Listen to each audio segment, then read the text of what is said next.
Olá pessoal, beleza? Hoje estamos com o Renault Logan, Dona 2014, equipando motor 1.6. Vamos para mais um papo de mecânica. Estamos com conteúdo técnico legal para passar para vocês aí. Aqui é o seguinte, pessoal. O dono desse veículo aqui, ele comprou ele desde zero. Esse carro está com apenas 62 mil quilômetros. E aqui é o seguinte, ó. A gente vai passar para vocês aqui toda a jurisdição. A gente chegou no primeiro ato, nesse caso aqui. A gente chegou para fazer um ajuste na injeção eletrônica, né? Praticamente um acerto de injeção eletrônica. Chegamos no primeiro ato, pegamos as velas saturadas, pegamos cabos de vela moído, né? E na situação foi o seguinte. A gente fez uma observação nas velas e a gente notou que as velas tinham um depósito de óleo. Porém, no diagnóstico de scanner, a gente foi matando, né? Conforme o diagnóstico foi vindo, as falhas de ignição, a gente chegou até a substituir a bobina para teste. E, aparentemente, a gente conseguiu zerar o carro. E aí, na construção do diagnóstico, a gente conseguiu achar mais uma falha, que era a válvula do canister aqui, ó. E nessa válvula do canister aqui, nessa situação, quando a válvula do canister, ela tira os vapores do tanque lá, simplificando para quem não tem o conhecimento, tira os vapores do tanque de combustível e joga para a admissão com o controle da injeção, jogando para a admissão para ter mais autonomia de combustível, né? Ter mais economia, praticamente aproveitando os gases do tanque, certo? E aqui com a válvula travada aberta, ele estava jogando excesso de combustível. E com isso o carro tinha dificuldade de partida e tudo mais, então a gente resolveu isso aí, trocamos a válvula do canister, zeramos o carro e depois, após 2 meses, voltamos a fazer a segunda avaliação para ver se as velas estavam coerentes, com a cor certinha, né? E nessa segunda avaliação a gente se deparou com uma situação bem chatinha. O carro não apresentou nenhuma falha, porém seria só uma avaliação mesmo da segunda etapa, né? Que eu sempre marco assim, a gente sempre marca avaliações como se fosse um doutor mesmo, um clínico geral. E nessa situação a gente se deparou com essa situação aqui, ó. A gente nota que o veículo, a gente fez o diagnóstico de scanner ainda há pouco, que o veículo está 100% na parte de injeção e a gente vê esses depósitos de óleo na vela. Dá para observar em todas elas. Todas elas. As velas eram novas, né? Então, com menos de 2 meses, esses depósitos de óleo na vela. Opa, o que está acontecendo aqui? Um carro novo, com 62 mil quilômetros, a gente tem que entender o que está acontecendo. Então, simplificando, a gente já entende o assunto, a gente só vai simplificar para vocês. Aqui nós estamos com a vareta do óleo, vocês estão vendo que está limpa aí. A gente vai fazer uma verificação do nível. Olha aqui, ó. Vamos colocar lá. Então, nessa verificação do nível, agora vai matar a charada, vocês vão entender onde a gente quer chegar. Vou puxar a vareta aqui. Então, vocês notaram que a vareta estava limpa. Dá para ver ali onde está o nível, bem próximo do mínimo. Beleza, então o que a gente quer dizer aqui? Nessa situação, fazendo a observação do óleo, fazendo a construção e a entrevista com o cliente alegou para mim que ele troca o óleo desse veículo aqui praticamente uma vez por ano, de janeiro em janeiro, porque ela anda muito pouco com o veículo, certo? E nessa situação aqui, a quilometragem que foi colocado o óleo foi colocado para 10 mil quilômetros. Então o carro estava com 60 mil, hoje ele está com 62, ele apenas em apenas um ano, que ainda não deu um ano, ele rodou apenas 2 mil quilômetros e alguns quebradinhos. Mas, pô, não rodei os 10, né, que estava lá na tarjeta.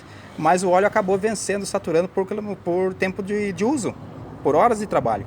E ele saturando, ele perde seus reagentes, né, perde a tua bagagem aditiva e o óleo acaba afinando por temperatura. E nesse dele afinar por temperatura, ele acaba consumindo o óleo e esse óleo, ele acaba passando pelo efeito low-by ou blow-by, simplificando para vocês, é a questão dos anéis fazer a raspagem do cilindro. Então a gente entende que todos os cilindros eles são lubrificados por óleo e os anéis que ditam, que seguram a compressão do motor e faz a raspagem do óleo, que nós temos o anel de óleo que faz a lubrificação e ele faz essa raspagem. Porém, nesse caso aqui, quando ele está fazendo a raspagem, ele está deixando o depósito de óleo na câmara. E esses depósitos de óleo na câmara estão sendo depositados aqui junto com a queima. Certo? E o que está acontecendo aqui de fato? É um defeito no motor? Ainda não. É coerente a gente pegar alguns defeitos na linha Fiat, na linha Renault, na linha GM, na linha Volkswagen, de motores novos abaixar 500 ml de óleo a 5 mil km. Seria normal, né? Tem casos aí que a concessionária alega para alguns motores aí que a gente acha absurdo, que seria normal abaixar 1 litro de óleo a cada 10 mil km. Para mim não é normal, mas é a engenharia que estudou para isso, então não vamos discutir com o engenheiro.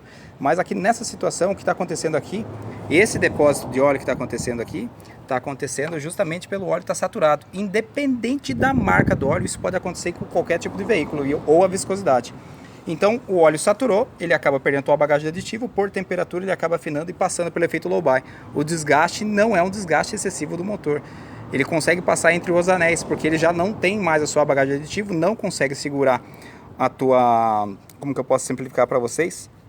A tua viscosidade, então pela temperatura ele acaba afinando demais e passando entre os anéis e acontece esse efeito low-by contaminando a vela aqui, ó. Beleza? Então aqui nessa situação, o que a gente faz? A gente vai fazer a substituição da vela? Aparentemente poderia sim Mas aqui a gente vai fazer uma limpeza, vai fazer a montagem, fazer a troca do óleo do veículo, e vocês vão notar que na próxima avaliação, que eu acredito daqui 2 meses, se a gente colocar o óleo certinho, fazer a avaliação com o motor aí aparentemente com uns 300, 600 km rodados, não vai acontecer isso aqui com óleo novo. Mas se voltar a acontecer de deixar o óleo para altas tempos de troca, por exemplo, assim, praticamente derivando 1 ano de janeiro em janeiro trocando óleo, ele vai acabar saturando de novo, talvez não por quilometragem, por tempo de uso, acabar afinando e voltar a acontecer esse depósito aqui contaminando a vela. Então, rapaziada, o assunto é bem complexo. Para quem não é entendedor da arte, é pouco entendedor, entendeu o que eu quis falar aqui. A situação é o seguinte: nessa situação aqui, está contaminando a vela pelo desgaste do óleo, simplificando. Ele perde seus reagentes, sua bagagem aditiva, acaba afinando e acaba passando entre os anéis. Que a gente tem o costume de falar pela engenharia que a gente estudou, né? Pelo pouco dos cursos que a gente tem aí, que é o famoso efeito low-buy. O desgaste entre os anéis e cilindros é normal, ele tem que ter folga os anéis, mas aqui não é um desgaste excessivo do motor, certo? Não é uma coisa natural. Isso aqui está acontecendo pelo óleo fino. Então a gente já, como conhece os motores, independente das marcas que a gente tem no mercado aí, a gente tem uma noção que muitos motores novos que estão saindo estão baixando o óleo mesmo, justamente por hoje caiu bastante a gama, o pessoal está usando o óleo 0,20, 0,30 e por aí vai, né, pessoal? Então esses óleos afinando para alta quilometragem a gente não acha interessante, a gente sempre intercala os intervalos de 7, 6, 5 mil quilômetros para estar fazendo a troca. Nunca fazer assim, uma vez por ano, assim, esse tipo de coisa. Não fazer uma cobrança, mas uma cobrança jurídica, isso aqui está prejudicando o motor. Está fazendo o desgaste prematuro do motor. Então, independente da marca do óleo que a gente vai colocar mais um aditivo junto, não aditivos de consideradores de metais, aditivos que a gente incorpora no óleo e consegue aumentar a bagagem de reagentes do aditivo do óleo, para ele não acontecer de afinar assim. Geralmente a gente pode colocar aí um Bardal Plus diesel, né? Opa, diesel, menti para vocês, esquece o diesel. Esse foi um palavreado que entrou aqui na linha que o Tic-Tac não anda batendo. A gente pode colocar o Bardal B12 Plus, que é um excelente óleo que é colocado até para os óleos 0,30, né? O 5,30, que ele entra na bagagem de aditivação e ajuda bastante isso aqui, independente da marca do óleo. Ou, simplesmente, não quiser colocar aditivo, sempre trocar o óleo com baixa quilometragem. Ah, troquei o óleo agora. Geralmente a gente passa o costume de trocar o óleo a cada 6 meses, ou que vencer primeiro, 6 meses ou 5 mil quilômetros, independente da marca do motor. Então, esse é o meu recado. Então, é por isso que está contaminando as velas aqui, ó. Dá para observar aí? Então é esse o nosso recado aí, rapaziada. Então daqui para frente agora a gente vai providenciar a troca dos cabos, que pra gente fazer essa remoção agora dos testes aqui, acabamos estragando um cabo de vela, porque eles são supressivo bem forte, e na hora da gente puxar ele, são os cabos de velas que a NGK projetou que, simplificando, é para colocar uma vez e não é para retirar de novo, né? Quando retira ele acaba soltando o supressor lá dentro lá. Então aqui a gente já providenciou um dos cabos da Bosch, que não tem a mesma fadiga dos cabos NGK, que eles soltam com facilidade, e vão para frente. Então é isso aí, pessoal. Cabos de Renault, simplificando para vocês, eles são problemáticos mesmo, tem que estar bem encaixado, e na hora de soltar para fazer manutenção eles não aceitam muito não. Geralmente eles derretem na primeira manutenção que vocês vão puxar o cabo aí. É uma coisa característica dos Renault. Valeu? Então é isso aí. Esse foi o recado do dia a dia, esse foi o papo de mecânico.